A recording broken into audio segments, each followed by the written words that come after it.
What is up, YouTube? I've been waiting to do this one for a minute.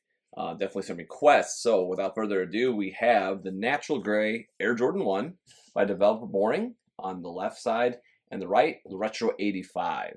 Right off the bat, more patina to the midsole and to the leather itself. More brighter, wider, crispier, factory fresh, you could say, with the Retro 85.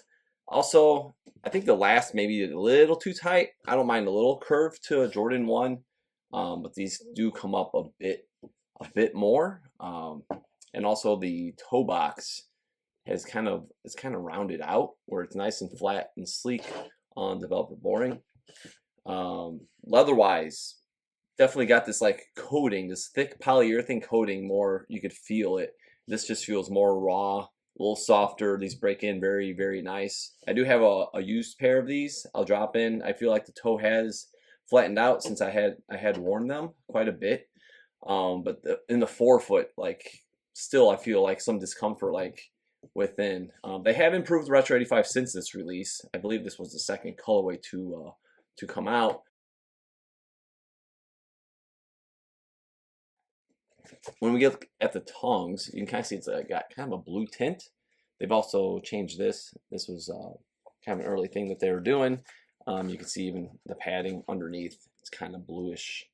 Where here, we just have more of that natural kind of patina, more of a gray. Some are like more yellowed. The padding is pretty close. I would think to say that the Retro 85 is slightly more padded than this one. And we have the more old school weave here, which looks great. I love that. It's more refined on Developer Boring, a little darker gray, but all in all looks really well. Again, just about the same thickness leather cut, maybe slightly thicker on the DB. But again, the leather on these every time breaks in absolutely beautifully. Next, we're going to flip them, look at the heel. All right, once again, we see the back of the tongue very blue compared to the kind of grayish. The lining's about the same. Maybe it's just a little finer mesh here compared to a little larger holes. When these are laced up, obviously, it's more closer to that, but coming from dead stock factory, it's a little wider. I do love the old heeled build of the previous Retro 85s. Just a little taller too than like the black and red, the newest one. But I do think I was always in favor of this build along with the collar. But the gray, as you see here, it's kind of got this way they're trying to mock the sandpaper swoosh, quote unquote. What I like to say on the swoosh and on the collar, but it was never like that with the 85s. It was like the synthetic collar, and then you had the sandpaper. So I like this. I think this definitely represents the OG more, just because it's kind of a flatter gray and then kind of mocking. They're very similar, like these two materials made out of the swoosh. Very similar. And again, we see the midsoles kind of aged and one that's brand new. All right, as I was saying about the toe box, Developer Boring, it's always running really, really low. Nice slope. Retro 85 definitely has come a long way with the cut even, I think. It's like really high cut around the side of the toe cap here. As you see, this is just very, very well laid out. They made a lot of improvements. I've talked in previous videos about building the toe box, and I think it looks really good, and I'm pretty sure they're sticking with those specs. But you can kind of see too how this kind of like almost humps over. It does flatten out pretty well though after I wore the other pair quite a bit. But as you can see, as you pan back, you can see the leather, even on Developer Boring, has more of a patina finish to it. The grays on the collar looks really good, and the Wings logo just pops. I matte finished the other Retro 85 I have, so it's got kind of a sheen. We're gonna flip them next, and you'll see just that. All right, as we're looking here again, we got heel to heel. You can see Developer Boring, much straighter heel than the Retro 85. It just looks really good. Overall build, they did improve that even when they had the following colorways that came out. I think they just kind of tweaked the upper. Even though I'm still not partial to the black and red, I would use like the burgundy metallic. I think that's like, if I chose a Retro 85 spec, I would stick with that one overall for the build and the construction.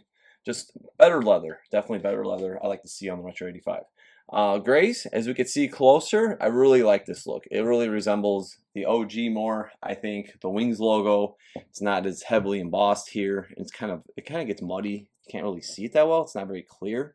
That you can read from a mile away. The swoosh itself, it's a little larger, I would say, and then the darker, it's a little darker. But I did want to show an example. I have a Skylock here, and you can hear the grippiness, and it's a little darker. You can see it's slightly darker than everything else. So just as a reference point, great shoe, black Nike tags, really, really cool.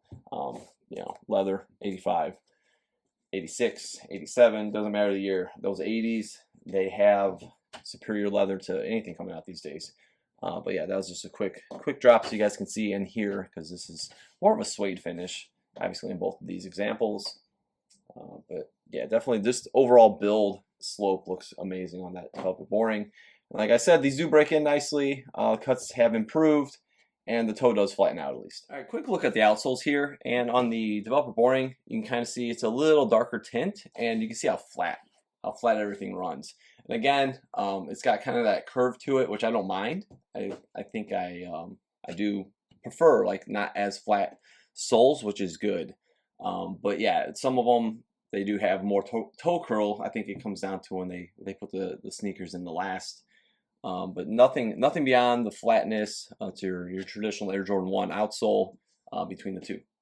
All right, that should do it. So just a quick comparison video here with Developer Boring and the Retro 85 Air Jordan 1 Natural Gray. And we had a little cameo here, the Nike Skylark 1985. No air about it. Again, we showed earlier the tongue tag just says Nike. But I love those kind of forgotten models, and it's kind of cool to highlight in today's video. But I do like both versions of the shoe for certain reasons. Specs overall build and shape and comfort, definitely Developer Boring is killing it with that. And in retrospect to other Retro 85s, but they have improved, like I said, since then. But just a head-to-head, Natural Gray just released a few months ago by them, and the Retro 85. But yeah, I hope you guys did enjoy this video. Follow me on Instagram at OG or Bust, and hit that subscribe button. And we will be back very, very soon. Got those white cement 4s coming in, and we will be going head-to-head. I know there's not many videos out there, but OG or Bust, baby. 1989 versus 2025 white cement 4. Stay tuned.